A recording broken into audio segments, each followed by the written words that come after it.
1/7/2024 இருந்து காலவரற்ற உண்ணாநிலை போராட்டம் நம்ம சங்க சார்பாக அறிவிச்சிருக்கோம்.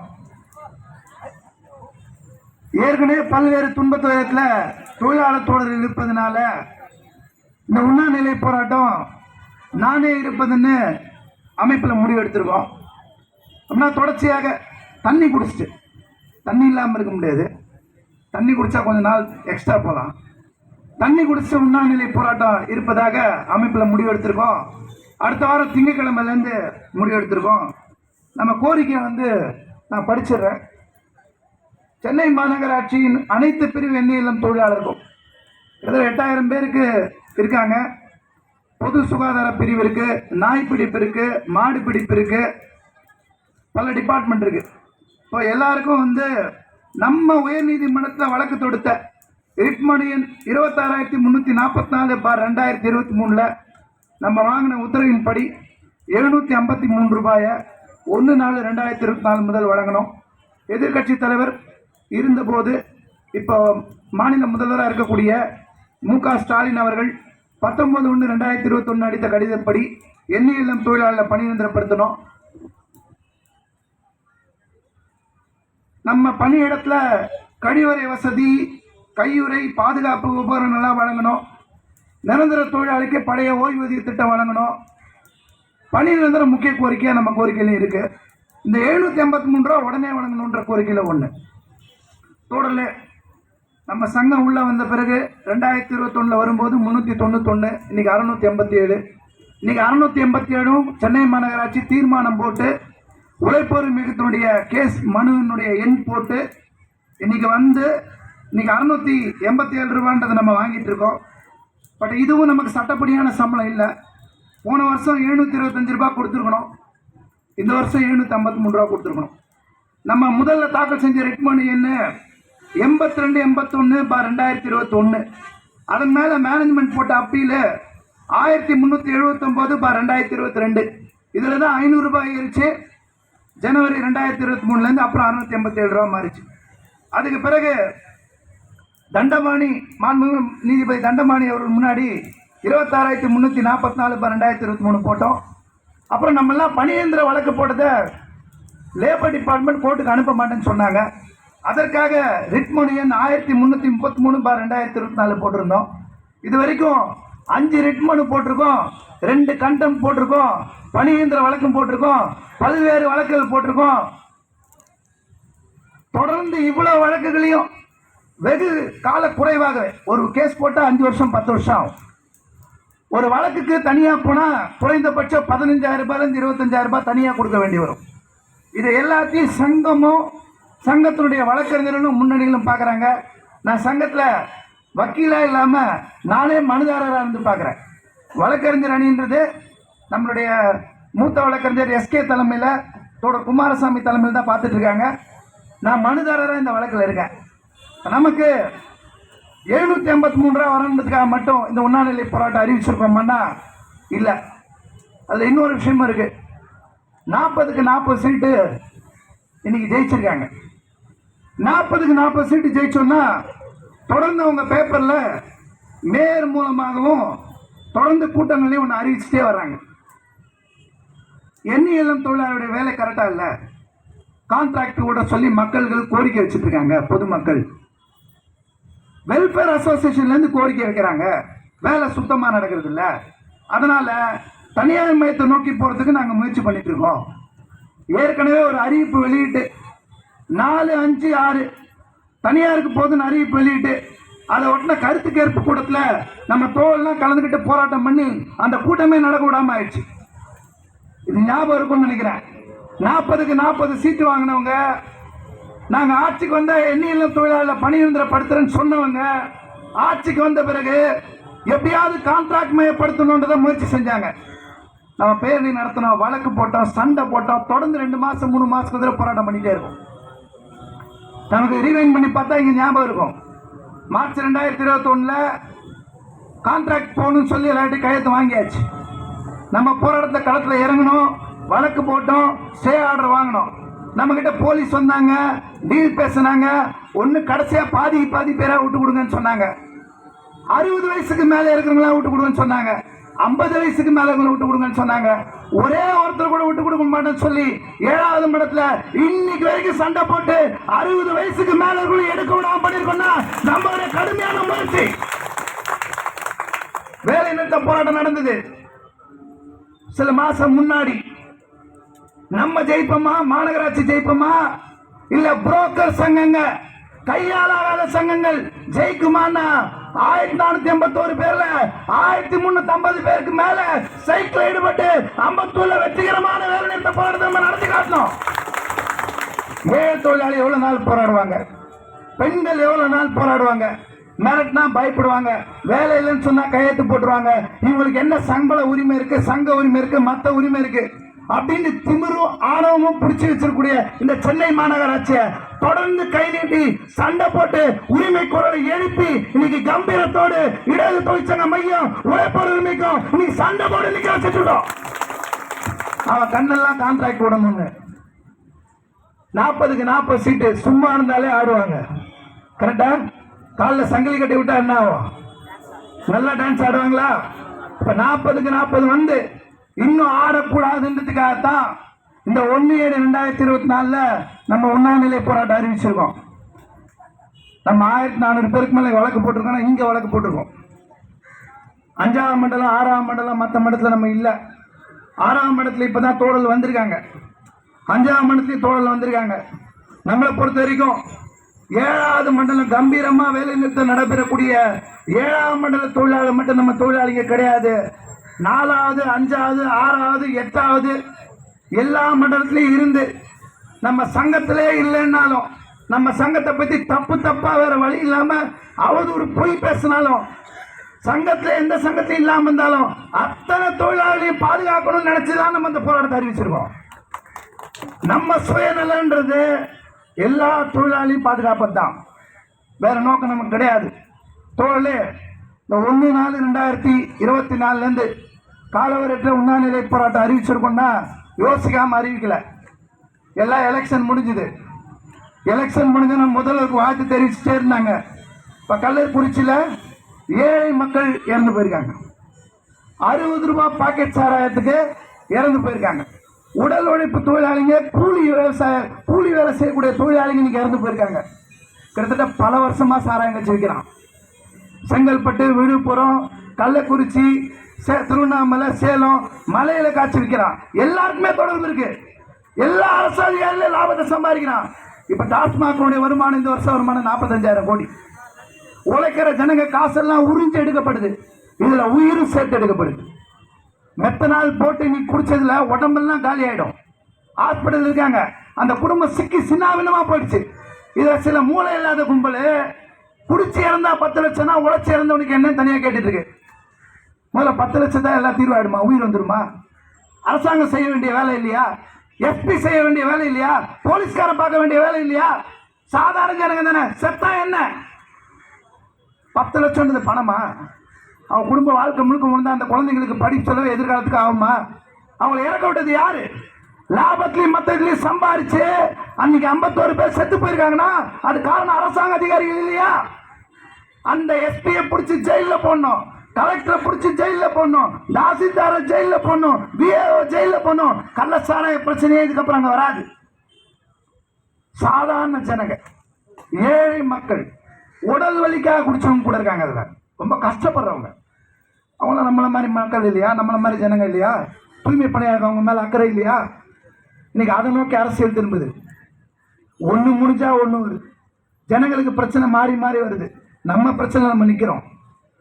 நம்ம எப்படி அவங்களுக்கு, ஏழை மக்களுக்கு இந்த கள்ளச்சாராய விஷயத்துல நமக்கு அவங்க பக்கம் நிக்கிறோமோ, தூய்மை பணியாளர் விஷயத்துல நம்ம பக்கம் நிக்கிறோம். தமிழ்நாடு முழுக்க பல இடங்கள்லயும் 500 ரூபாய் கீழே தான் சம்பளம். மாநகராட்சிகள்ல 500 ரூபாய் கீழே சம்பளம். நல்லா ஞாபகம் வச்சுக்கணும். எல்லா இடத்துலையும் பெரும்பான்மை கான்ட்ராக்ட். ஏன் இப்ப இங்க இருக்கக்கூடிய அர்பேச சுமித்ல என்ன சம்பளம்? 15,660 ரூபாய். இஎஸ்ஐ பிஎஃப் சொல்லி பிஎஃப் கட்டுறது இல்ல. நம்மளை தூக்கி 15,000 ரூபாயில போட்டாங்க. 21,000 ரூபாய் வாங்குற நமக்கு நம்ம வாழ்வாதாரம் எங்க போய் நிற்கும்? ஆனா சங்கம் என்ன பண்ணுது? 23,000 ரூபாய் எப்படி வாங்கி தருதுன்றதை பத்தி யோசிக்குது. காசு பணத்துக்காக நம்ம சங்கமா? வேலை போதுன்ற பிரச்சனைல தொழிலாளருடைய உரிமைக்காக வந்து நின்று எடுத்து வச்சது மையம். இன்னைக்கு 5வது 6வது இடத்துல தொழிலாளிங்க வந்திருக்காங்க. இது ஏதோ வியாபார சம்பந்தப்பட்டத மத்தத கிடையாது. சில சங்கங்களுக்கு பொறுக்க முடியல. சில நியூஸ் கூட இப்ப சமீபத்தில் கேட்டேன். நிறைய காசு வசூல் பண்ணி வீடு கட்டிடுறாங்க, என்னென்னோ பண்ணிடுறாங்க, செஞ்சிடறாங்க. இந்த சங்கத்தோட போயிடாதீங்க. ஒன்னு சென்னை மாநகராட்சிக்கு ஜிம்சாக் அடிச்சு கான்ட்ராக்ட் கொடுக்கும்போது காசு சம்பாதிக்கலாமான்னு பார்க்கறதுக்கு ஒரு டீம், இன்னொரு டீம் எதுவுமே கையாளாகல, எங்களால முடியல, நாங்க தோத்துட்டோன்றதை ஒத்துக்காம, அவங்க ஒத்துக்கணும்னு அவசியம் இல்லை. ஏன்னா எல்லா சங்கத்துக்கும் என்ன முயற்சியை கூட ட்ரை பண்ணியிருக்காங்க. ஆனா அவங்களால முடியல. எல்டிசியால முடிஞ்சது, உழைப்புரிமைகளால முடிஞ்சது. நீ பாராட்டணுன்ற எந்த அவசியமும் இல்லை. நாங்க எந்த தொழிற்சங்கத்தையும் எப்பயும் குறை சொல்றதும் இல்லை. குறை சொல்லி வளர வேண்டிய அவசியம் இடது தொழிற்சங்க மையத்துக்கு கிடையவே கிடையாது. வேலை செய்யணும்னு நினைக்கிறோம். ஆனா இந்த உண்ணாநிலை போராட்டம் நடக்குதுன்னா சென்னை மாநகராட்சிக்கு தமிழ்நாடு அரசாங்கத்துக்கு ஆதரவா நம்ம போராட்டத்தை சீர்குலைக்கணும்ன்ற எண்ணத்தோடு அவர்களுக்கு ஆதரவா செயல்பட நான் நினைக்கிறாங்க. இந்த சகப்பு கொடி சீட்டுக்காகவும் முதலமைச்சருடைய புண்ணைக்காகவும் எப்போதும் சாயாது அசையாது. இந்த சிகப்பு கொடி யார் வந்தாலும் எதிர்த்து நின்னாலும் முதலமைச்சரே இருந்தாலும் நெற்றிக்கண் திறப்பதும் குற்றம் குற்றமே என்று சொல்லி நாங்க நிற்போம். ஏழை ஜனங்க இல்லையா, உழைச்சி படைக்கிறவங்க இல்லையா, திருடுறவன், ஏமாத்துறவன், கந்து வட்டி வாங்குறவன், பொறுக்கித்தனம் பண்றவன், இவங்கெல்லாம் ஆட்சியில் அமைச்சரா இருக்கான், எம்எல்ஏ இருக்கான், எம்பியா இருக்கான், கவுன்சிலர் இருக்காங்களே, வெக்கமே இல்லாம தன்னுடைய டிரைவர் வேலையில இருந்து வீட்டு வேலையில இருந்து எல்லா வேலைக்கும் 5ல இருந்து 10 பேர் அவங்க போட்டு காசு சம்பாதிச்சு வர்றவங்களும் பெரிய பணக்காரங்க இல்லை.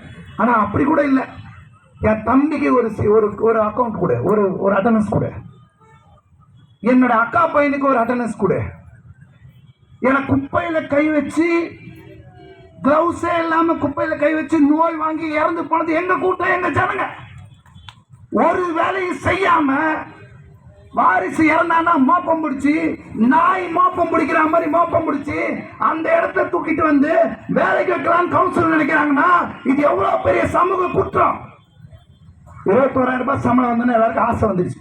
நான் ஒரு 2 பேரை வேலைக்கு வச்சாங்க, 5 பேரை வேலைக்கு வச்சாங்க. பாவம் ஜனங்க. நான் சொல்ல இப்பெல்லாம் இறந்தா தயவு செஞ்சு சொல்லிருங்க. யாராவது வீட்டுல வேற என்ன சொல்றீங்க. எப்படி சாவுல போய் அந்த 1 ரூபாய் 5 ரூபாய் விட்டு அந்த பணத்தை எடுக்கணும் திருட்டு கும்பல் நினைக்குமோ, இன்னைக்கு என்ன கஷ்டப்பட்டு இந்த சம்பளம் ஏறின பிறகு ஒரு கூட்டம் எப்படியாவது இந்த வேலையை அபகரிக்க முடியுமான்னு காத்துட்டு இருக்கு. இதை பாதுகாக்கிறது நம்ம கடமை இல்லையா? தனியா என்ன நினைச்சா முடியுமா? நான் ஒரு ஆளே போய் சினிமா படத்துல வர்ற மாதிரி ஒரு 100-200 பேர் அடிச்சு எல்லாத்தையும் ஜெயிச்சு முதல்வர் கையெடுத்து கும்பிட்டு ஐயா நீங்க சொல்ற கோரிக்கை எல்லாம் ஜெயிச்சிடும் சொல்ற மாதிரி சினிமாவா? நடைமுறை வாழ்க்கை. சினிமா படத்துல நடிச்சு போறவருக்கு 200 கோடி 300 கோடி கிடைக்கும். அவர் அரசியல் கை நீட்டி பேனர் வச்சாருன்னா எல்லா பணக்கார முதலாளியும் டொனேஷன் கொடுப்பான். இந்த இடது தொழிற்சங்க மையம் எக்காரணம் கொண்டு எவரிடமும் எந்த நேரத்தில் இந்த தலைமை லஞ்சம் வாங்காது, காசு வாங்காது. நேர்மைதான் நம்ம அடையாளம். உழைக்கிறது ஜனங்களுக்காக உண்மையா நிற்கிறது நம்ம அடையாளம். நான் தனியா நின்னா முடியுமா? முடியாது. தொழிலாளிகளா சேர்ந்தாதான் முடியும். இவ்வளவு நாள் நம்ம சேர்ந்து நின்று இருக்கோம். எத்தனை அதிகாரி வந்திருக்காங்க, எப்படி நின்றுருக்காங்க. இங்க இருக்கக்கூடிய ஜோனல் ஆபீசர் நம்ம ஆரம்பத்தை போய் பார்க்கும்போது என்னைய பார்க்காம அந்த பக்கம் அமைச்சிருக்காங்க. போய் அடுத்த நிலை அதிகாரியை பாருங்க. அதே ஜோனல் ஆபீசரை பக்கத்துல ஐஏஎஸ் அதிகாரியோட கை கட்டி நிக்க வச்சு பதில் சொல்ல வச்சது நம்ம சங்கம், நம்ம தொழிலாளிகள், நம்ம பெண் தொழிலாளிகள். பெண்கள்னா இன்னும் இலக்காரமும் ஜாஸ்தி இருக்கு. தூய்மை பணியில பெண்கள் தானே இருக்காங்க, எண்ணியல் பெண்கள் தானே இருக்காங்க. என்ன பண்ணுவாங்க? போலீஸ் நிறுத்தினா அரெஸ்ட் பண்ணா என்ன பண்ணிடுவாங்க? நான் கடந்த முறை கார்பரேஷன் அரெஸ்ட் ஆகும்போது 460 பேருக்கு மேல அரெஸ்ட் ஆனதுல 360 பேருக்கு மேல பெண்கள். 8:45 வரைக்கும் என் பக்கத்துல வந்து யாரும் கேட்கல. எப்ப நாங்க வீட்டுக்கு போவோம் 8:45 மணி கூட கேட்கல. நம்ம கூடவே இருந்து போலீஸ்காரங்க விடும்போது தான் போனாங்க. இந்த கம்பீரமும் இந்த போராட்டம் மட்டும் தான் நம்ம வாழ்க்கையை காப்பாற்றும். நம்ம வெறும் 753 ரூபா 6,000 ரூபாய் வேணுன்றதுக்காக போராடல, நம்ம வேலையை காப்பாத்திக்கணுன்றதுக்காகவும் பணி வந்ததுக்காகவும் சேர்த்துதான் போராடுறோம். நம்ம கிட்ட இருந்து எல்லாத்தையும் புரிஞ்சு போயிடுவாங்க. கொஞ்சம் விட்டா எடுத்து பணக்காரங்கிட்ட கொடுத்துருவாங்க. அன்பேசர் ஸ்மித் கிட்ட கொடுத்து நமக்கு ஏன்டா சம்பளம் கொடுக்கணும்? எங்க காசு எங்க உழைப்பு, நாங்க கட்டுற வரிப்பணம் எங்களுக்கே கொடுத்துடலாம். நடுவில் இவன் எதுக்கு? இவன் வந்தா என்ன தூய்மையாகும்? போய் வெளிநாட்டுல போய் எல்லா இடத்தையும் போய் பார்த்துட்டு வந்தாங்க, மேயர் துணை மேயரும் குப்பை அழுறது எப்படின்னு. எத்தனை இடத்துல தொடப்ப ஒழுங்கா இருக்கு, எத்தனை இடத்துல கிளவுஸ் இருக்கு, எத்தனை இடத்துல மாஸ்க் இருக்கு, எத்தனை இடத்துல எத்தனை வார்டுல பெண்களுக்கு கழிப்பறை இருக்கு, எதுவுமே இல்ல. வெளிநாட்டுல போய் நீங்க ஆய்வு செஞ்சு குப்பையை என்ன தள்ள போறீங்க? யார் கேள்வி கேட்கறது? உடைக்கிற ஜனத்துக்கு யார் சண்டை போடுறது? தோழல 40 சீட்டு ஜெயிச்சு நம்ம என்ன வேணாம் பண்ணலாம் கனவுல இருந்தாங்கன்னா, அந்த கனவுல, மக்கள் விரோத கனவுல நம்ம எல்லாம் சேர்ந்து மண்ணை அள்ளி போட்டுதான் ஆகணும். வேற வழி இல்லை. நீ எங்க வாழ்க்கை வாழ்வாதாரத்தை அழிக்கணுன்ற கனவு இருந்தா அதை காலி பண்ணணும். நாங்க சும்மா இருக்க மாட்டோம், பெண்கள் சும்மா இருக்க மாட்டோம். சிறைக்கே போனாலும் நாங்கள் போராடுவோம் என்ற நம்பிக்கையோட களத்தை இறங்கி நிற்கணும். வேற வழி இல்லை. 6000 ரூபாய் கொடுத்த காசு இல்லையா நமக்கு? எல்லாம் ஒரு மாசம் சந்தோஷமா வாழ்ந்துருங்க. 21,000 ரூபாயில 11,000 ரூபாய் வந்துச்சு 391 ரூபாயில. அப்ப ரொம்ப பெருமையா வாழ்ந்துட்டோமா? இப்ப மட்டும் பெருமையா வாழ்றோமா? எத்தனை பேர் கழுத்துல கவரிங் மஞ்சள் கயிறு இருக்கு? எதுவுமே இல்லை. ஏன்னா நகைக்கடையில் தான் போயிருக்கு. ஒன்னு ஹாஸ்பிட்டலுக்கு போவோம், இல்ல படிப்பு செலவு போவோம், இல்ல குடும்பத்தை ஏதாவது கடனுக்கு போவோம். கரெக்டா? வேற என்ன போகுது? 23,000 வந்தா பங்களால போய் வாழ போறோமா? இல்ல பெரிய கார் பிடிச்சி நீங்க போக போறீங்களா? இல்ல பிளைட்ல இங்க இருந்து டெல்லிக்கு போயிட்டு வர போறீங்களா? ஒண்ணும் கிடையாது. ஏதோ வாங்குற செலவுல கொஞ்சம் எக்ஸ்ட்ரா வாங்க, அவ்வளவுதானே. இதை கிடைக்கிறதுக்கு நம்ம எல்லாம் சொல்லி வந்து நின்றுதான் கேட்கணுமா? அரசாங்கமே செய்ய முடியாதா? இந்த 1/4/2024 சம்பளம் பிக்ஸ் பண்ணது யாரு? கவர்மெண்ட் இல்லையா? இவங்களே ஒரு சம்பளத்தை போடுவாங்களாம், இவங்களே புடுங்குமான்னு சொல்லுவாங்களாம். அரசாணையம் 36 போட்டு இருக்கிற சம்பளத்தை 1000 ரூபாய் குறைச்சான். நம்ம 62 படி கொடுக்கணும்னு சொல்லி நம்ம எஸ்கே ஆஜராகி வாதாடி நம்ம ஆர்டர் வாங்கிக்கணும். ஊர்ல இருக்கிற எல்லாருக்கும் சம்பளம் உயரணும்னு போட்டான். ஆனா தூய்மை பணியாளருக்கு மட்டும் சம்பளம் குறைக்கணும்னு ஜீவோ போட்டா. எப்படி? நமக்கெல்லாம் விலைவாசி வெறும் குறைஞ்சி போச்சான். கவர்மெண்ட்டுக்கு என்ன மாதிரி சிந்தனை பாருங்க. இந்த சிந்தனையை ஒழிக்கணும்னா கார்பரேஷன், சென்னை மாநகராட்சி, இல்ல அமைச்சர்கள், அரசு அதிகாரிகளுடைய தலையில் இருக்கக்கூடிய குப்பையை அகற்றணும்னா நாம் வீதிக்கு வந்து களத்தில் நின்று போராட வேண்டிய அவசியம் என்பது இருக்கிறது.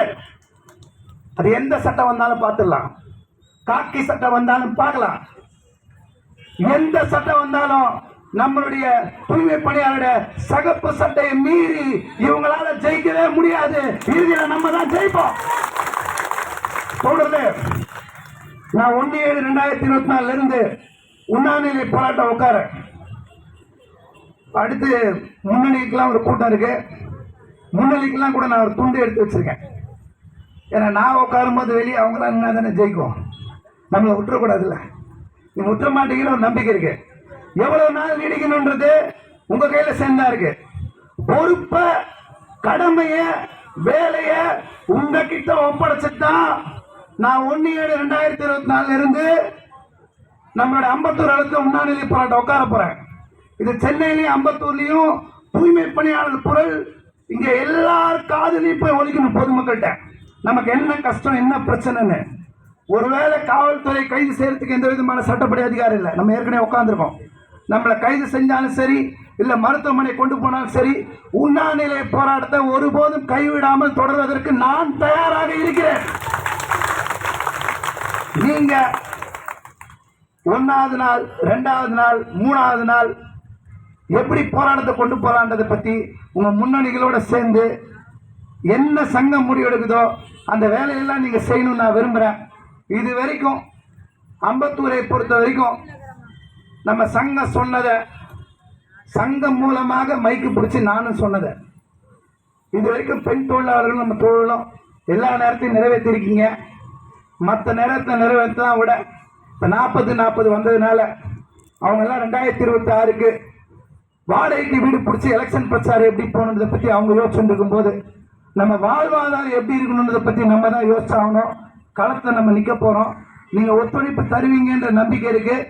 எப்படியாவது நீங்கள் எல்லாம் சேர்ந்து 753 ரூபாயை நம்ம எல்லாருக்கும் மட்டும், எல்லாருக்கும்னா 8000 பேருக்கும் வாங்கி கொடுத்து வெற்றிகரமாக உங்க வெற்றி மாலை எல்டிஎஸ்னுடைய கழுத்துக்கு அணிவித்து இந்த உண்ணாநிலை போராட்டத்தை முடித்து வைப்பீர்கள் என்ற நம்பிக்கையோடு உங்களிடம் இந்த உண்ணாநிலை போராட்டம் வெற்றி பெற 1/7/2026 முதல் நடைபெறக்கூடிய காலவரையற்ற உண்ணாநிலை போராட்டம் வெற்றி பெற உங்கள் கரவொலி மூலமாக உங்கள் ஆதரவை தருமாறு உங்கள் அன்போடு கேட்டுக்கொள்கிறேன்.